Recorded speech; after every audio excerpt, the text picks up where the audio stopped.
So again, there are some simple questions that come from mass spectroscopy, and this particular type of question came in this December 2017, June 2017 paper, and I'm like,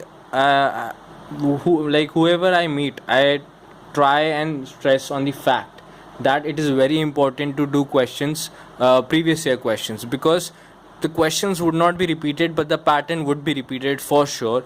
And doing previous year questions actually helps you, apply your knowledge. If you're not practicing enough questions, you would not be able to crack net, because there are some questions that are repeated, that have the same particular pattern, and if you have practiced enough, only then you can apply it in time, because you have a time limit as well. You cannot take the whole day to solve the question. Okay, so it's very, very important to solve previous year questions. I'll stress on it again and again. It's very important to do them for you to be able to crack net GRF. Okay, now coming on to this question. In the mass spectrum of 1,2-dichloroethane, approximate ratio of peaks at the MZ values 98, 100 and 102 will be. Okay, so first of all, let's find out the mass of 1,2-dichloroethane. So we have this chlorine and chlorine. So the carbons are 12, so 24 plus 4 hydrogens, 28. So we have 28 plus, now there are two isotopes of chlorine that are present. Okay, so one is 35 with atomic mass 35, and the other is with the atomic mass 37. So these are the two isotopes of chlorine, and they are in the ratio, not in the ratio, I'll just tell you their abundance. So this is 75% and this is 25%. So this is their abundance, and if you see the ratio, it is 3:1. Okay, so if we have both 35, then we have plus 70, that will make it 98. If we have 135 and 137, then it will come out to be 72, and we'll have 100. And if both are 37, then we have 74, and that is coming out to be 102. Now what is it asking is the ratio of these these peaks, 98, 100 and 102. Now the way to solve this is now there are two ways to solve it.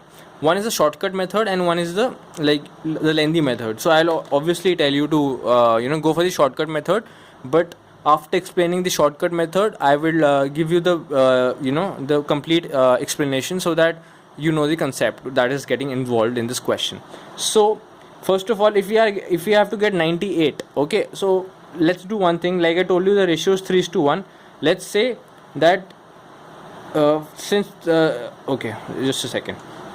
So we have here 35. Let's say we have 35 over here, and let's say that this abundance is 100%. I'm just taking an approximation. So let's say the abundance of this is 100%. Okay, so I can write this as 1. This is 100%. Okay, abundance.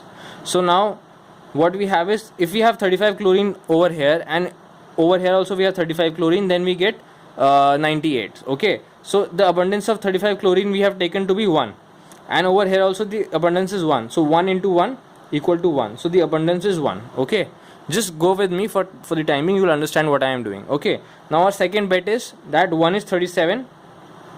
So one of the chlorines is 37 and the other is 35. So now if we see, if this abundance is, if we are taking it to be 1, what is the abundance of this particular chlorine? So like I told you, that in the ratio 3:1. Okay, so 3:1 is the ratio. And if I am saying that 35 chlorine is say 1, then what is 37 chlorine? 37 chlorine is nothing but 1/3. So the abundance of 37 chlorine will be 1/3. Okay, so what happens is, so we can say over here this is 1/3 into abundance of 35 chlorine, we have assumed it to be 1.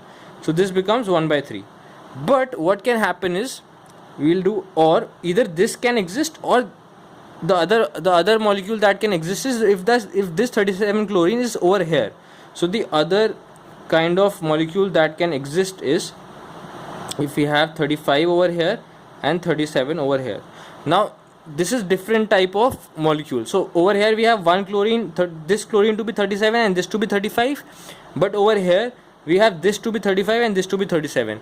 Now don't say that these chlorines are equivalent, so why are you taking this concept does not get involved over here. Okay, so we have 1 into 1/3 plus again now over here this is 1 by 3, so 1 by 3 into 1, so overall becomes 2 by 3. Okay, so we have for this is for 98, and for 100 we have 2 by 3. Okay, now coming on to 37, that is 102. So we have both the chlorines to be 37. So we have CH2, 37Cl, 37Cl. Now what was the abundance? Abundance was, like we calculated, 1 by 3. So 1 by 3 into 1 by 3, this will become 1 by 9. So this becomes 1 by 9 for 102. Now if you find out the ratio, so we have 1 is to 2 by 3 is to 1 by 9, but we are given ratios in whole numbers, right? So what we can do is, then we can just multiply this whole thing by 9. So what you get, 9 is to 9 by 3, 3, 9 is to 6 is to 1. So our correct option becomes this second option.